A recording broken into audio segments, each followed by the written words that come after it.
Hey, hey, hey, hey. Oh my goodness. Thrive Society. I am so excited about this month's class. And we're going to be talking all about how to find a career that you love and make it a reality. So, I'm no stranger to, coaching women through finding a career that they love. And I wanted to really have this conversation with you all because I know that you're in this community partly because that's what I do is I support you in finding the career or the business that you truly love and how to make that thing a reality. And it's very interesting because I've been having a lot of conversations with different, women about their careers. And a lot of these women had, tried to start a career in terms of their own business. And am, I'm no stranger to business. Most of you know I run two successful organizations. And with that being said, it is it has not always been easy. And I'm not even saying that it's easy right now because running a company, running at least one company comes with its own uh difficulties and it comes with its, successes. But running two is definitely interesting and can be difficult. But a lot of these women who have embarked upon trying to run their own businesses are either now looking for jobs back in corporate America or have found jobs back in the corporate America. And the reason why it took them so long is because number one, they didn't feel like they could find a job that they're passionate about. And number two, they felt like if they had not started their own business and be able to sustain that, then they failed. And that's a lie. Both of them are lies. I mean, you don't have to run your own business to find something that you love and that you care about. And you can run your own business and also still find something that you love and you ultimately care about, right? And so I think that when we think about finding careers that we love and that we are passionate about and how to make that happen, we have to think about ultimately what's best for us. What is best for you? Is Are you business savvy? Let me just put it all out there, right? I know a lot of us want to run businesses, but we're not necessarily business savvy. Um, and not everybody is meant to run a business. Newsflash, not everybody has to be an entrepreneur. You can be a person who works in the organization and be just fine. You can be that.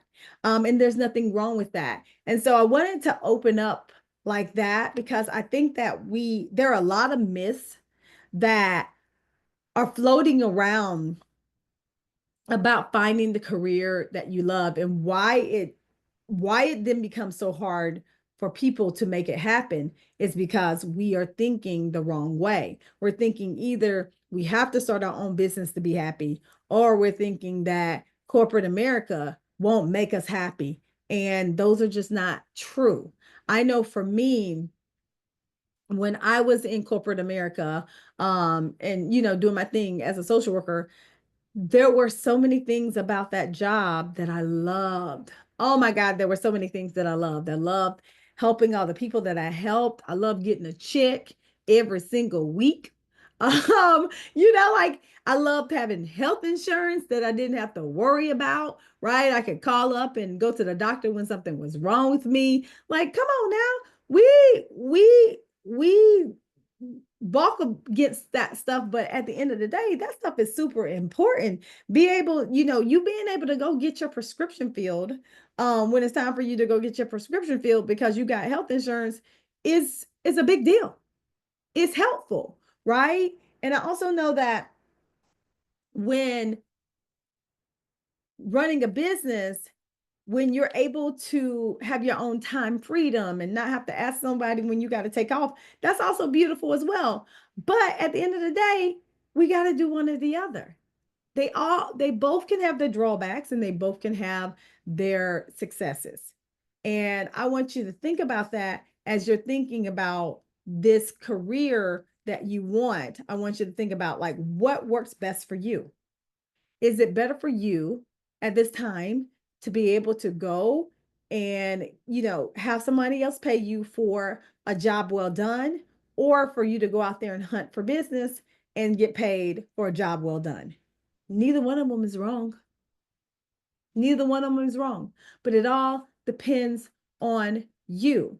And so I wanted to start like that because I think it's important for us to have a really, really good foundation.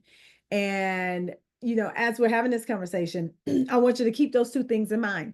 And so now I want to jump to like, all right, so now you understand which one of these routes you want to necessarily go, which one is best for you. I want you to think about, what strength were you strong at? Where are you most strong at in your life as it pertains to your skills and your abilities? I've told you once before that I love the VIA Strengths Assessment. It gives you a measure of your character strengths, but I also love the Clifton Strengths Finder is another one that gives you access to some of your strengths as well. But I think that we have to consider our strengths when we're thinking about finding that career that we love, because you need to go for a career where you're strong. You need to be trying to do a job that you are absolutely good at, right? Some of the things can be learned, like leadership skills and abilities and stuff like that. Like some of those things can be learned, but you first have to start off on the field where you're strong at. And so when you think about that, what is that for you? For me, it's communication. I am an excellent communicator. I love communicating. I am good with people.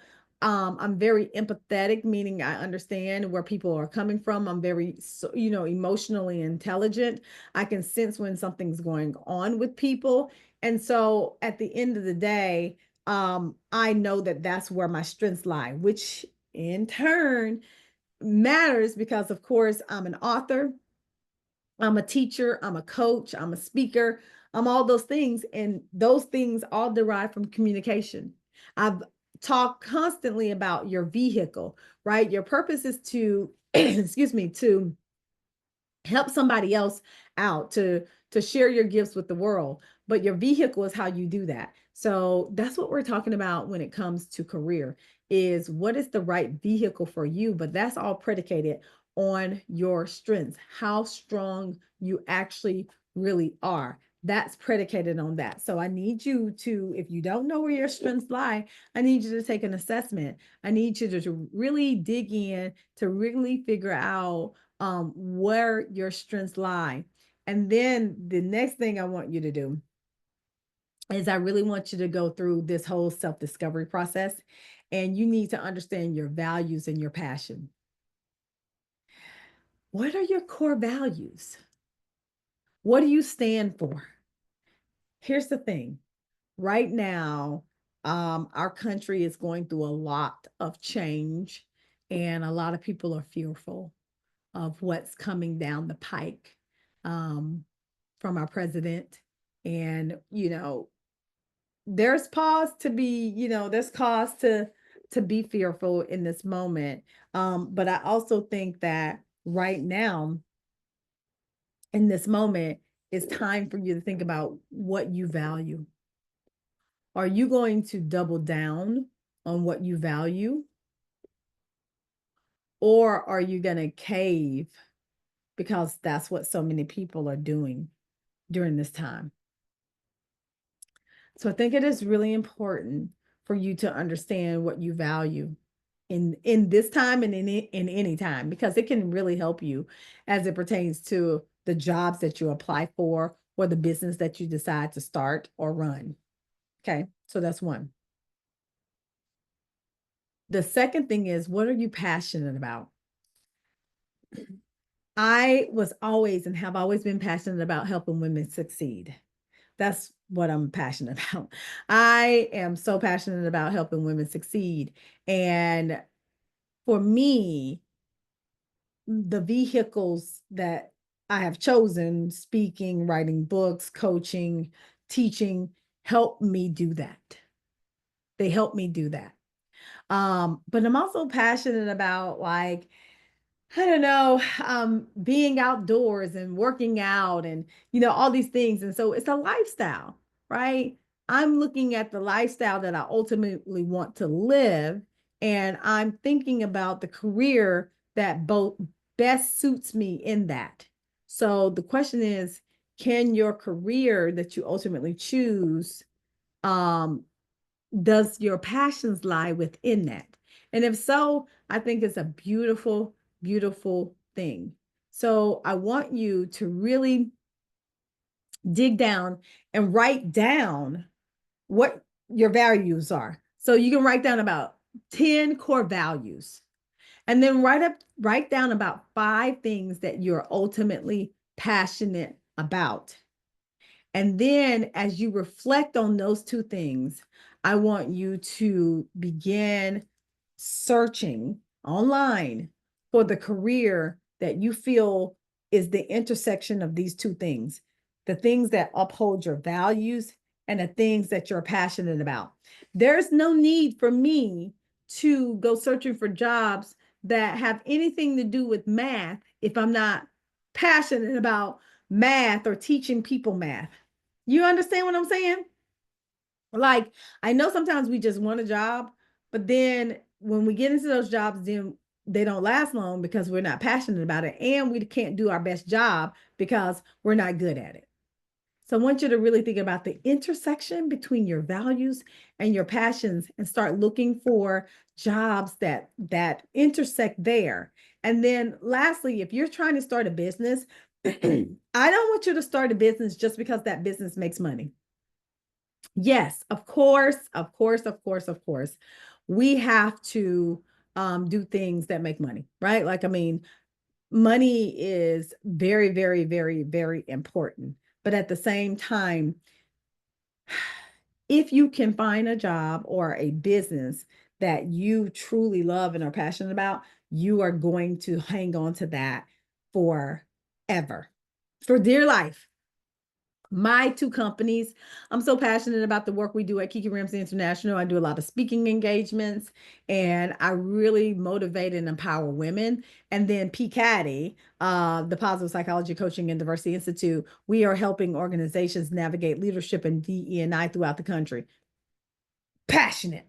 When I say passionate, and just because, DE&I right now is under attack, that doesn't make me any less passionate about it. As a matter of fact, it makes me more passionate about it. It makes me want to double down because I know it's important. And so I say all these things to you because I know that it's important. And then how do you make this a reality? How do you make it happen?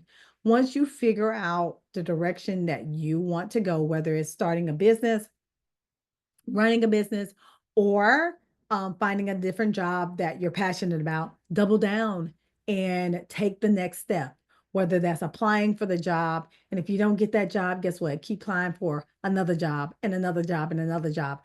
Hit up your contacts, right? I think that we don't reach out to our contacts and our networks as much as we should, right? There's a lot of people who are willing to support us, but we have to ask. And so ask those contacts if they have contacts in the industries or in the places that you want to actually find a job. And then if you're trying to start a business, get a coach. I'm here for you as well. Because at the end of the day, there's some things that you need to be successful, but really take that next step. Just take the next step. Don't think, 5, 6 steps down the line because you can't skip steps. You're gonna have to go down the line for where the steps are. You're not going to be able to skip steps, but think about the next best step for you, right? The next best step. I don't say the next right step because the step that you take next might not ultimately be what's going to get you down the line, but it's the best step for you at the moment. And the thing is that you actually took the step, right? That's what really matters. And so take the next best step, whether it's applying for a job, calling up a friend, calling up some colleagues, sending them an email on LinkedIn, any of that, so that you can get to the next step. That's how you make it a reality. That's how you make it a reality. So you're going to start with trying to figure out what direction you're going, whether it's business or whether it's your job. And then you're going to talk about your values, your passions, and then you're going to take that next step. That's how you're ultimately going to find the career that you love. I hope that this has been helpful for you. I know that, it seems simple, but what I've just laid out to you is how you do it, but you have to do it. That's the whole thing. You can't sit back and wait. You actually have to make a move. So I am empowering and employing you to make the next move. All right, y'all. See y'all next month. Bye.